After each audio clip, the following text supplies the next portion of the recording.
Hello guys, स्वागत है अपने चैनल पर। To guys, let's start the story. क्या वो हमसे बात करेगी? अब आगे। आयशा हंसते हुए प्यारी लग रही थी। वहीं उनकी कन्वर्सेशन सभी लोगों ने सुनी थी। वहां पर मौजूद राजपूत फैमिली और ओबरॉय फैमिली ने भी। कुंती जी ने जब अनुप्रिया जी को शोभित दादाजी की वाइफ के तौर पर देखा तो उनके कलेजे फटने को तैयार था। उन्होंने कभी उम्मीद नहीं की थी कि वह शोभित दादाजी को इस तरह से देखेंगे। कुंती दादी जी अपनी आंखों में आंसू लिए उसे दिशा में देख रही थी जहां शोभित दादाजी खड़े थे। वही कुलभूषण दादाजी तो अब तक कुछ बोल ही नहीं थे, वह एकदम खामोश खड़े थे। शंकर दादाजी का भी वही हाल था, उनके मुंह से कुछ अल्फाज निकल ही नहीं रहा था। वह एकदम खामोश खड़े होकर अपनी प्रिय दोस्त को देख रहे थे। हाँ, शंकर दादाजी और शोभित दादाजी बहुत अच्छे दोस्त थे। और कुलभूषण दादाजी शोभित दादाजी के छोटे भाई थे और कुंती की उनकी वाइफ थी। अब इनके पिछली स्टोरी हम आगे चलकर पता करेंगे, लेकिन अभी के लिए इतना ही बता दिया, यही काफी है। वही दादाजी अनुप्रिया जी की तरफ देखते हैं तो अनुप्रिया जी अपना मुंह फेर लेती हैं। उनसे ये देखकर दादाजी बेचारा समूह बना लेते हैं और उनकी नजर अनुप्रिया जी पर ही रुकी हुई थी। वही करण जी और अनिल जी अपने पिताजी की हालत देखकर हंसने लगते हैं। वह आयशा भी खुलकर हंस रही थी। हंसते हंसते अचानक उसकी नजर एक दिशा में जाती है। वहां देखकर उसकी हंसी एक पल के लिए ठहर जाती है। उसके चेहरे पर जो हंसी थी वह धीरे धीरे गायब होने लगती है और चेहरा धीरे धीरे सख्त होने लगता है। आयशा उससे दिशा में देख रही थी जहां पास अरहान खड़ा था। अरहान के साथ सात्विक और कृष्णा भी खड़े थे। आयशा को इस तरह से खामोश होता हुआ देखकर ओबरॉय फैमिली और राजपूत फैमिली की नजरें जो आयशा पर टिकी हुई थी उसकी नजरों का पीछा करते हैं तो वहां पर अरहान खड़ा था। अरहान को देखकर सभी के एक्सप्रेशन जैसे आयशा के थे वैसे ही हो जाते हैं। वह कभी आयशा को देखते तो कभी अरहान को। आयशा तुरंत अपनी नजरें अरहान से फिर लेती है और दूसरी दिशा में चली जाती है जहां कुछ बिजनेस पार्टनर खड़े थे और वह उनसे बातें करने लगती है। अरहान ने इस वक्त ब्लैक कलर का टैक्सीडो सूट पहना हुआ था, व्हाइट कलर की शर्ट थी, ब्लैक कलर का कोट था और एक्सपेंसिव वॉच पहनी हुई थी। हाथ में बाल जल से सेट किया गया था जो उसे पर काफी आकर्षक लग रहा था। चेहरे पर आई हल्की दाढ़ी बालों की एक छोटी बंधी हुई थी पीछे की तरफ और बाल खुला छोड़े थे और जिम में काफी मेहनत से बनाई गई 8 पैक्स एप वाली बॉडी जो बहुत ही ज्यादा अट्रैक्टिव लग रही थी।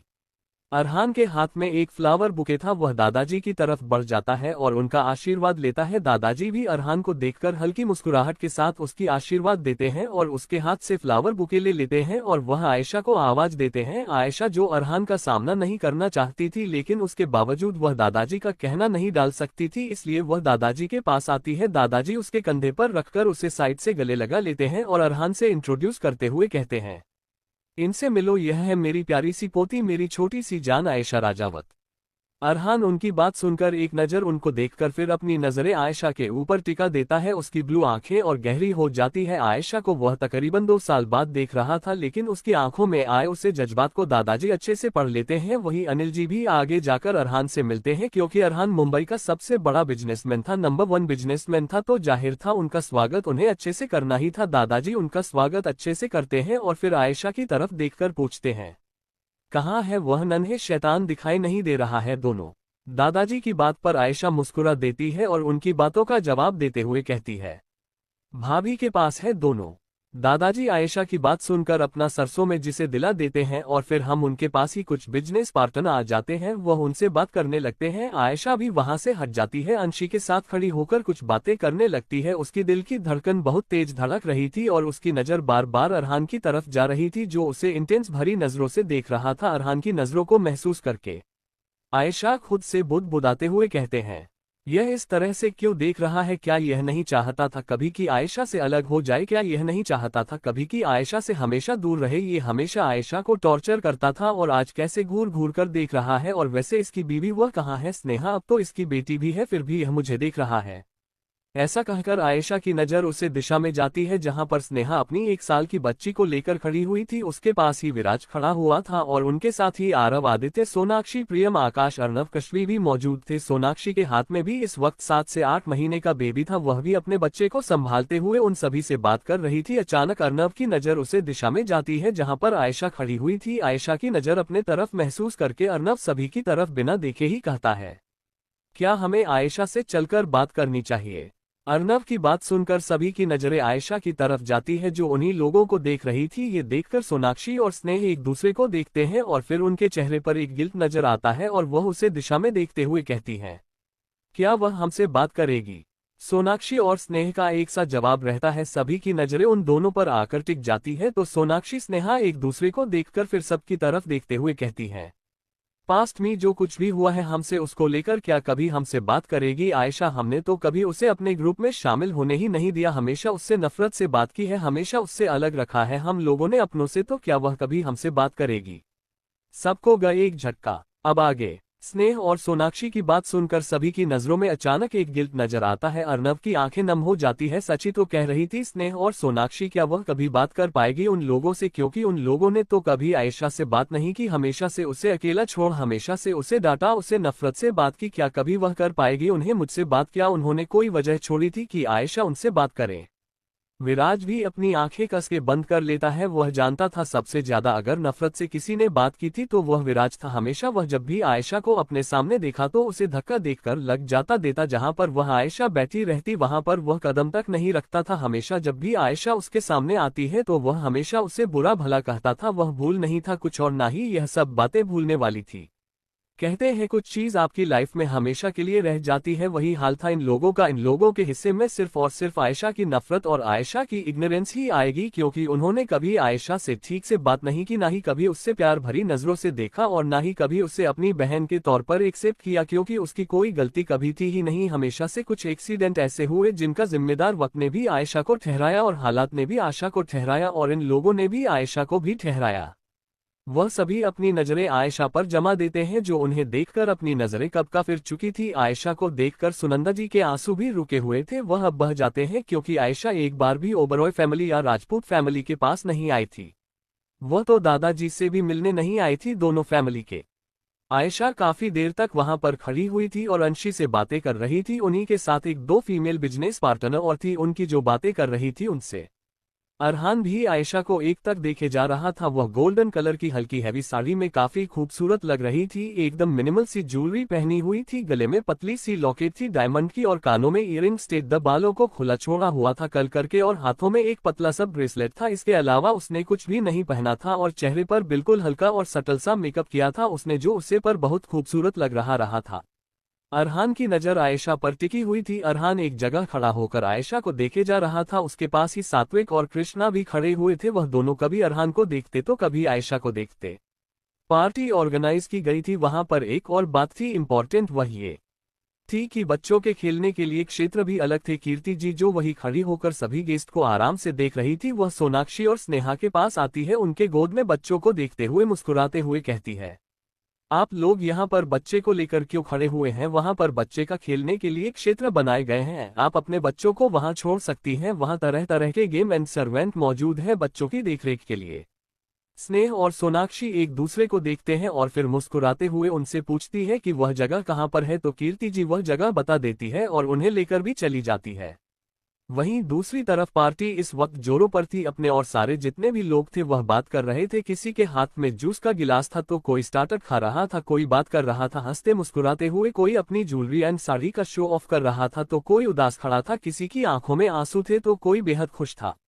वही आयशा अभी खड़ी होकर सभी से बात कर रही थी, वह उसके ऊपर सभी की नजरें टिकी हुई थी। ओबरॉय फैमिली, राजपूत फैमिली, अरहान की भी नजरें जमी हुई थी उससे पर और उन्हीं के साथ साथ आयशा के जितने भी सो कॉल्ड सिबलिंग्स थे उनकी नजर भी आयशा पर टिकी हुई थी। स्नेह और सोनाक्षी अपने बच्चे को वहीं पर छोड़कर आ चुके थे, उन बच्चों के साथ काशवी भी मौजूद थी वहां पर, जहां पर काफी सारे बच्चे मौजूद थे जो खेल रहे थे। छोटे बेबीज के सेक्शंस अलग थे और जो उनसे थोड़े बड़े थे उनके सेक्शंस अलग थे। इसी तरह के काफी सारे क्षेत्र वहां पर बच्चों के लिए भी बनाए गए थे और बच्चे आराम से खेल रहे थे और वह काफी बड़ा सेटअप किया गया था। वहां झूले भी थे, तरह तरह के खेल खिलौने भी थे, सभी बच्चे खेल रहे थे, सभी का ध्यान लगा हुआ था। वहीं दूसरी तरफ फूड टेबल पर अमृता जो बैठी हुई थी अपनी चेयर पर, वह मफिन और कपकेक को देखते हैं जो उसको गुस्से से देख रहे थे। अमृता बच्चों को देखकर प्यार से कहती है, बच्चा मैं आपको नहीं ले जा पाऊंगी, अकेले मैं खुद को नहीं संभाल पाऊंगी, आप वेट करो, आपके मामा जी आ रहे हैं और आपको लेकर जाएंगे आपकी मम्मी के पास, इसलिए प्लीज मुझसे नाराज मत रहो तब तक।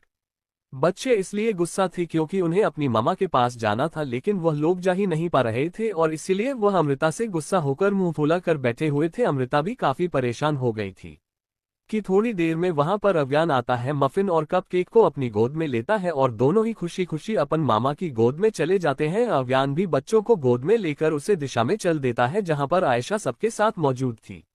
आयशा इस वक्त गार्डन में बीचों बीच खड़ी हुई थी और उसके साथ ही अंशी भी थी और एक दो फीमेल बिजनेस पार्टनर भी थी और उनसे 2-4 कदम दूरी पर ही अर्नब, स्नेहा, सोनाक्षी मतलब सारे कोसिन्स उसके खड़े हुए थे और दूसरी साइड 2-4 कदम की दूरी पर ओबरॉय फैमिली और राजपूत फैमिली मौजूद थी और थर्ड साइड राजावत फैमिली मौजूद थी और चौथा साइड जो था वह था अरहान का। अरहान वहां पर बैठकर आराम से देख रहा था। उसके और आयशा के फैसले में ज्यादा फर्क नहीं था, बस वह उठकर 3 से 4 कदम लेता वह आयशा के पास पहुंच जाता। अव्यान दूसरी साइड से बाहर आकर आयशा को ढूंढने लगता है। वह उसे रास्ते में कीर्ति जी भी दिखती है। वह अपनी माँ से पूछता है कि आयशा कहाँ है, तो कीर्ति जी उसे आयशा की तरफ इशारा करती है। तो ये देखकर अभियान भी अपने कदम बढ़ा देता है आयशा की तरफ। मफिन और कपकेक दोनों अपनी आंखों से, छोटी छोटी आंखों से टुकुर टुकुर सभी को देख रहे थे। वह दोनों बच्चे और सेंटर ऑफ अट्रैक्शन बने हुए थे क्योंकि दोनों ही बच्चे बेहद कट थे। सबसे ज्यादा अगर कुछ स्पेशल था उनमें तो उनकी आंखें जो सी ब्लू कलर की थी, जो बेहद खूबसूरत लग रही थी। और इसी तरह बच्चों ने कपड़े भी पहने हुए थे, जहां कपकेक ने पिंक कलर की फ्लोरल कॉटन प्रिंटेड फ्रॉक पहनी हुई थी और व्हाइट कलर का उसका टॉप था और व्हाइट कलर के शूज थे, पिंक कलर का हेयर बैंड था। इसी की तरह मफिन ने भी ब्लू एंड व्हाइट कलर के कॉम्बिनेशन में टी शर्ट और बॉटम पहना हुआ था। उसके हाथों पैरों में व्हाइट कलर के शूज थे, दोनों बेहद खूबसूरत लग रहे थे। बच्चों के कपड़े की पिक मेरे व्हाट्सएप चैनल पर हमने कल ही डाल दी थी, आप एक दफा चेक आउट कर लेना और जिन्होंने मेरा चैनल फॉलो नहीं किया है प्लीज फॉलो कर लीजिएगा। अव्यान अपने कदम आयशा की तरफ बढ़ा देता है और आयशा को आवाज देते हुए कहता है, प्रिंसेस पकड़ो, अपने बच्चों को कब से परेशान कर रखा है उन्होंने मेरी बीवी को सिर्फ तुम्हारे पास जाने के लिए। आयशा पलटकर उसकी तरफ देखती है तो दोनों बच्चे उसे देखकर मुस्कुरा देते हैं और अपने मुंह से आवाज निकालते हुए कहते हैं, मम माँ मम माँ। आयशा भी अपने बच्चों को देखकर अपने हाथ बढ़ा देती है। ये देखकर दोनों बच्चे एक साथ उसकी गोदी में आने के लिए तैयार थे और आयशा संभालते हुए मुस्कुराते हुए अपने बच्चों को अपनी गोद में थाम लेती है और दोनों बच्चे उसके पास आकर उसके सीने से लगकर मुस्कुराते हुए अपने मामा को देखकर चिढ़ाने लगते हैं। अव्यान बच्चों को देखकर कहता है, यह अच्छा है, अभी अभी तक मामा के पास थे, तब तक मामा की याद नहीं आई और जैसे ही मामा की गोद में गए मामा को भूल गए। दोनों बच्चों को जैसे अभियान की बात समझ में आ गई हो और वह खिलखिलाकर हंस देते हैं और वही आयशा भी अपने बच्चों को देखकर मुस्कुराते हुए अभियान को देखने लगती है। अभियान भी मुस्कुराते हुए आयशा का सर सहलाते हुए दोबारा उसे दिशा में चला जाता है जहां पर अमृता बैठी हुई थी। वही Oberoi family, Rajput family and Aarav, Arnab, Viraj, Sneha, Sonakshi सभी को एक झटका लगा था। आकाश प्रियम सबको एक झटका लगा था और बहुत गजब वाला लगा था।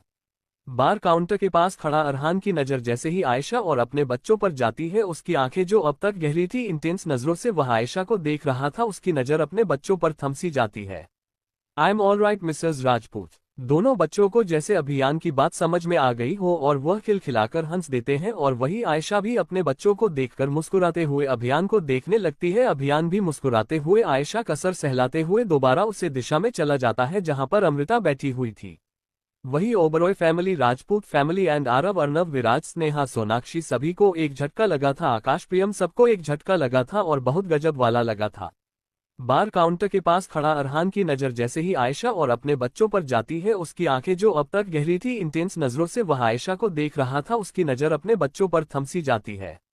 बच्चे अब सेंटर ऑफ अट्रैक्शन बन चुके थे। मफिन और कपकेक हर तरफ अपनी छोटी छोटी नजरों से घूमकर हर किसी को देख रहे थे और उनके चेहरे पर एक्साइटमेंट साफ पता चलोगे। वहीं दूर खड़े जब शोभित दादाजी बच्चों को देखते हैं तो वह अपने कदम बढ़ा देते हैं उनकी तरफ और बच्चों को देखकर अपना एक हाथ आगे बढ़ते हैं तो बच्चे उनकी गोद में आने के लिए परेशान होने लगते हैं। दादाजी हंसते हुए उन बच्चों को अपनी गोद में लेते हुए प्यार से कहते हैं, अरे बच्चों, लड़ने की जरूरत नहीं है, एक एक करके बारी आएगी तुम दोनों की।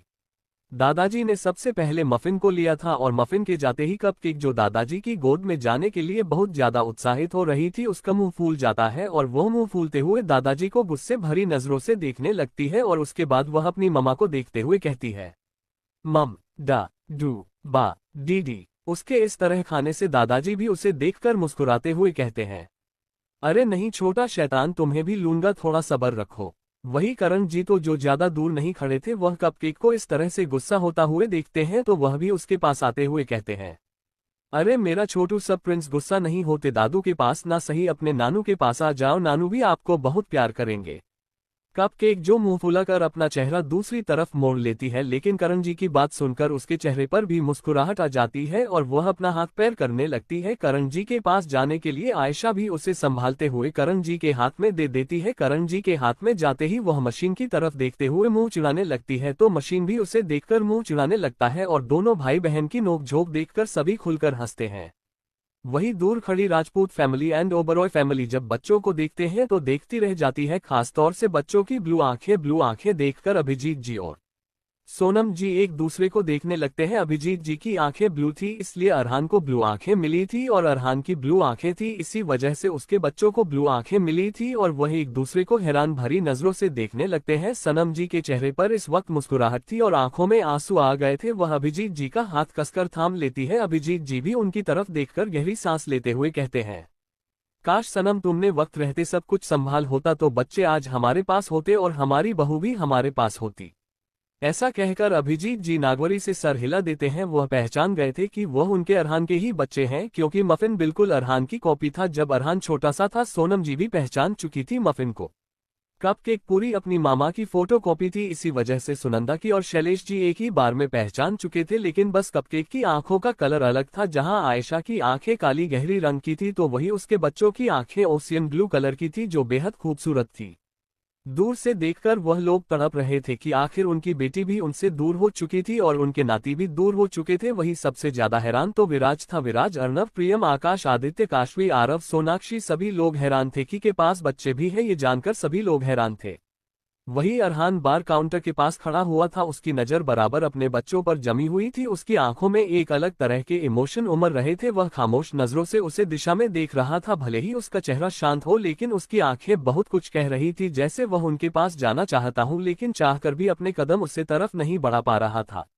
वही अभिराम की साधना जी, अधिराज जी, शिवानी जी सभी लोग हैरान थे। क्या जिस वक्त ऐसा छोड़कर गई थी उसे वक्त ऐसा प्रेग्नेंट थी? यह सभी सवाल सबके दिमाग में आ रहे थे, क्योंकि सभी जानते थे कि अरहान और आयशा में भले ही वैसे रिश्ते ना हो जैसा एक नॉर्मल पति पत्नी में होता है, लेकिन उन्होंने कभी इमेजिन नहीं किया था कि आयशा प्रेग्नेंट भी होगी कभी। क्योंकि जिस तरह के हालात में उसका और अरहान का रिश्ता बना था, बहुत ही काम चांसेस थे ऐसे।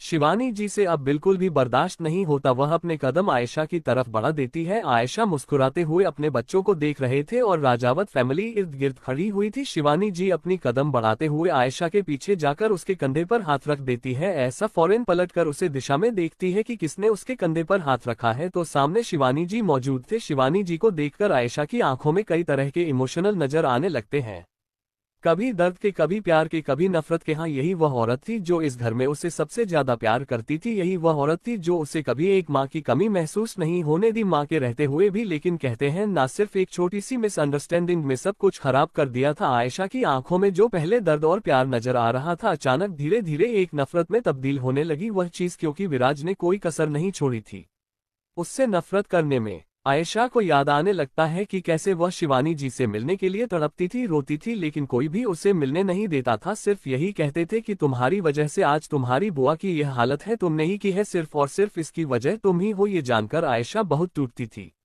लेकिन वक्त के साथ उसने खुद को संभाल लिया था। आयशा के दिमाग में यही सब बातें चल रही थी कि अचानक उसके कानों में एक आवाज पड़ती है। वह उसे दिशा में देखती है तो शिवानी जी उसे पुकारते हुए कह रही थी, कैसी हो बेटा? शिवानी जी की बात सुनकर आयशा अपने पुराने लम्हों से बाहर आती है और शिवानी जी की तरफ देखते हुए कहती है, I am all right Mrs Rajput. ऐसा कहकर वह अपने होठों पर हल्की मुस्कुराहट लाकर शिवानी जी की तरफ देखती है। शिवानी जी जो इस उम्मीद में थी कि आयशा उन्हें बुआ जी कहकर उनके गले लगेगी, लेकिन बुआ जी के बजाय श्रीमती राजपूत सुनकर उनकी आंखों में आंसू आ जाते हैं और आयशा मुस्कुराते हुए उन्हें देखती रहती है। आयशा की मुस्कुराहट में उन्हें एक दर्द नजर आ रहा था, वह दर्द जो उसके अपनों ने दिया था। आयशा ज्यादा दूर नहीं थी। राजपूत फैमिली और ओबरॉय फैमिली से सब ने उसके मुंह से शिवानी जी के लिए बुआ जी के बजाय मैसेज राजपूत सुना था। ये जानकर सभी के दिल में एक धक्का सा लगता है, क्योंकि जो लड़की बचपन में बुआ जी बुआ जी बुआ जी कहकर थकती नहीं थी, वह आज अपनी बुआ जी को मैसेज राजपूत का कर पुकार रही थी। वही दूर खड़ा विराज भी एक सुन लेता है। ये सुनने के बाद उसकी आंखों में एक गिल्ट नजर आने लगता है और उसे गिल्ट में उसकी आंखें नम होने लगती है और वह नाम आंखों से अपनी मम्मी और आयशा की तरफ देखते हुए कहता है, ये सब मेरी वजह से हुआ है। मैंने उसे कम नफरत नहीं दी है, मैंने उससे बहुत नफरत दी है, बहुत ज्यादा दी है कि शायद ही मैं कभी उसकी नफरत की उसे दीवार को खत्म कर पाऊंगा। आयशा काफी देर तक शिवानी जी को देखती रहती है, तभी उसे कोई आवाज देता है। वह पलटकर उसे दिशा में देखती है, उसकी आंखें हैरानी से बड़ी हो जाती है। 999 रोजेज एंड एरियन की एंट्री। आयशा ज्यादा दूर नहीं थी। राजपूत फैमिली और ओबरॉय फैमिली से सब ने उसके मुंह से शिवानी जी के लिए बुआ जी के बजे मैसेज राजपूत सुना था। ये जानकर सभी के दिल में एक धक्का सा लगता है, क्योंकि जो लड़की बचपन में बुआ जी बुआ जी बुआ जी कहकर थकती नहीं थी, वह आज अपनी बुआ जी को मैसेज राजपूत का कर पुकार रही थी। वही दूर खड़ा विराज भी एक सुन लेता है। ये सुनने के बाद उसकी आंखों में एक गिल्ट नजर आने लगता है और उसे गिल्ट में उसकी आंखें नम होने लगती है और वह नाम आंखों से अपनी मम्मी और आयशा की तरफ देखते हुए कहता है, ये सब मेरी वजह से हुआ है। मैंने उसे कम नफरत नहीं दी है, मैंने उससे बहुत नफरत दी है, बहुत ज्यादा दी है कि शायद ही मैं कभी उसकी नफरत की उसे दीवार को खत्म कर पाऊंगा। आयशा काफी देर तक शिवानी जी को देखती रहती है, तभी उसे कोई आवाज देता है। वह पलटकर उसे दिशा में देखती है, उसकी आंखें हैरानी से बड़ी हो जाती है, क्योंकि उसके जस्ट सामने कोई 999 फ्लावर का बुके लेकर खड़ा था। वह फ्लावर का बुकिंग काफी बड़ा था, बहुत ज्यादा बड़ा था। सबकी नजरें वहां पर जाकर टिक जाती है और आयशा पहले तो हैरान भरी नजरों से अपने सामने खड़े 999 फ्लावर बुके को देखते हैं, उसके बाद उसके होठों पर मुस्कुराहट आ जाती है। वह जानती थी ये किसकी हरकत हो सकती है। वह फ्लावर बुके को देखते हुए अपनी आंखें छोटी करके कहती है, वैसे आपको जरूरत नहीं थी इतना बड़ा फ्लावर बुके लाने के लिए, लेकिन अगर ले आए हैं तो आपकी जानकारी के लिए बता दूं कि इतने सारे फ्लावर का मैं करूंगी क्या, और यह फ्लावर्स मेरे किसी काम के नहीं है। आप अगर एक छोटी सी सॉरी बोल देंगे तो काम हो जाएगा। आयशा ने यह बात कही अदा के साथ कही थी। वही फ्लावर बुके के पीछे एक शख्स था। उसे शख्स ने मैरून कलर का टैक्सीडो सूट पहना हुआ था और व्हाइट कलर की उसकी शर्ट थी। वह शख्स मुस्कुराते हुए अपने बालों में हाथ फेरते हुए आगे आता है और आयशा की तरफ देखकर मुस्कुराता है, तो आयशा अपनी नजरें फिर लेती है और वह शख्स उसे इस तरह से मूव करते हुए देखकर मुस्कुराकर उसे 999 रोज की बुके में से एक रोज निकालकर आयशा की तरफ देखा है और फिर घुटनों के बल बैठकर बिल्कुल प्रपोजिंग स्टाइल में बैठकर वह रेड रोज फ्लावर उसकी तरफ बढ़ते हुए अपनी चार्मिंग वॉइस में कहता है, कम ऑन जान, इतना भी गुस्सा होना अच्छी बात नहीं है, गुस्सा खत्म करो। मैं जानता हूँ तुम्हारे इतनी इंपॉर्टेंट इवेंट में मैं नहीं आ पाया, लेकिन पार्टी में तो मैं आ गया ना, प्लीज मुझे माफ कर दो, मैं नहीं आ पाया तुम्हारे इतने इंपॉर्टेंट इवेंट में। यह नज़ारा देखकर किसी की आंखें जल रही थी, वह था अरहान भाई। अरहान का रिएक्शन देखने लायक था। उसकी आंखें जो अब तक अपने बच्चों को देखकर सॉफ्ट थी, वह आंखें अब अंगारे बरस रही थी। भाई साहब, इतना गजब वाला गुस्सा उसके जबड़े कस गए थे और वह गुस्से भरी नजरों से उसे शख्स को देख रहा था। उसके हाथ में एक जूस का गिलास था, वह उसे जूस के गिलास को कस के पकड़ लेता है, जिससे गिलास में हल्की हल्की से क्रैक पड़ाने लगते हैं। स्पेशली उसे शख्स का आयशा को जान कहना उसके दिल को जला रहा था। वही आयशा इन सब से बेखबर मुंह फेर कर खड़ी थी, लेकिन जब उसकी बात सुनती है तो मुस्कुराते हुए उस शख्स के हाथों से रेड रोज ले लेती है और वह शख्स खड़ा होकर अपने बाहें फैला देता है तो आयशा भी दौड़कर उसके गले लग जाती है और वह शख्स आयशा को गले लगा कर उसके सर पर किस कर लेता है। वह शख्स कोई और नहीं आर्यन था। आर्यन जो साथ में आया तो था इंडिया आयशा के साथ, लेकिन वह किसी काम के लिए कहीं चला गया था और इन 2 दिनों से वह लापता था और आयशा इसी वजह से नाराज थी उससे, और यही वजह थी कि आर्यन उसे मनाने के लिए 999 रेड रोज की बुक लेकर आया था। आर्यन बिल्कुल चेंज हो चुका था। उसका रंग पहले हल्का सांवला था, लेकिन अब वह बिल्कुल गोरा हो चुका था। उसके चेहरे पर अब दाढ़ी आ चुकी थी। वह पहले हल्का सा सेहतमंद था, लेकिन अब उसने अपनी बॉडी को परफेक्ट कर लिया था। यही वजह थी कि कोई उसे पहचान नहीं पाया। ऐसा आर्यन के गले लगी ही हुई थी कि तभी उसके कान में गिलास टूटने की आवाज पड़ती है। वह फौरन उसे दिशा में देखती है जहां पर अरहान के हाथों में गिलास टूटा हुआ था और अरहान के हाथ से खून बह रहा था। आयशा एक नजर उसके हाथ को देखते हैं और फिर एक नजर अरहान के चेहरे की तरफ देखती है। अरहान का चेहरा देखकर आयशा के चेहरे पर कोई भी एक्सप्रेशन नहीं थे। वह अपनी नजर तुरंत उसे जगह से फेर लेती है। गिलास टूटने की आवाज हालांकि सबने सुनी थी, लेकिन किसी ने अरहान के जख्मों पर ध्यान नहीं दिया था, क्योंकि किसी का उसे पर ध्यान गया ही नहीं था। इसलिए सभी लोग दोबारा से अपनी बातों में लग गए और अरहान का दिल इस वक्त बेइंतहा जल रहा था। आयशा को किसी और के करीब देखकर वह ये नहीं जानता था कि वह शख्स आर्यन है, क्योंकि वह आर्यन से शायद ही कभी मिला होगा। मफिन और कपकेक जो वहीं पर मौजूद थे, वह आर्यन को देखकर मुस्कुराते हुए चिल्लाने लगते हैं, डू द। दूर से सुनने पर सबको यही लग रहा था कि वह बच्चे उसे शख्स को डैड कहकर पुकार रहे हो। अपने बच्चों के मुंह से किसी और के लिए डैड सुनकर अरहान का कलेजा फटा जा रहा था। वह गहरी सांस लेने लगता है, क्योंकि दूर से सुनने पर सबको यही लग रहा था कि बच्चे उसे शख्स को डैड बोल रहे हैं, लेकिन वह बच्चे दादा नहीं बोल रहे थे, वह बच्चे ड्यूड बोल रहे थे। सबको कंफ्यूजन हो गई थी। वही सोनम जी और अभिजीत जी एक दूसरे को देखने लगते हैं। खैर अब पार्टी खत्म होने वाली थी क्योंकि सभी गेस्ट आ चुके थे लगभग और आधा से ज्यादा गेस्ट तो डिनर करके जा भी चुके थे। राजावत मिला के सदस्य भी एक साथ इकट्ठे होकर बातें कर रहे थे। अब वहां पर कुछ ही गेस्ट बचे हुए थे और राजपूत फैमिली ओबरॉय फैमिली भी थी। थोड़ा बहुत उन लोगों ने डिनर किया वरना ज्यादा से लोगों का मन नहीं था डिनर करने का और वह बिना डिनर किया ही चले गए। अरहान भी एक नजर अपने बच्चों को देखकर और आयशा को गहरी नजरों से देखने के बाद वहां से चला जाता है। सात्विक और कृष्णा भी उसके पीछे चले जाते हैं। ओबरॉय फैमिली भी धीरे धीरे करके वहां से चली जाती है। अब वहां पर बच्चे थे तो सिर्फ राजावत फैमिली के मेंबर्स सभी लोग थोड़ा बहुत डिनर करते हैं। बच्चे सो चुके थे आर्यन के गोद में ही। आर्यन से उनकी बहुत बनती थी क्योंकि बच्चे हमेशा उनके ही करीब होते हैं जिनका उन्होंने जन्म से लेकर बड़े होने तक देखा हो। To be continued. सॉरी छोटे चैप्टर के लिए आज इतने से हाई कम चला लीजिए, कोशिश रहेगी अगली बार थोड़ा लॉन्ग अपलोड करने की। टू गाइज आज के लिए BSS इतना हाई, मिलते हैं next chapter. Thanks for watching my friends, take care, bye.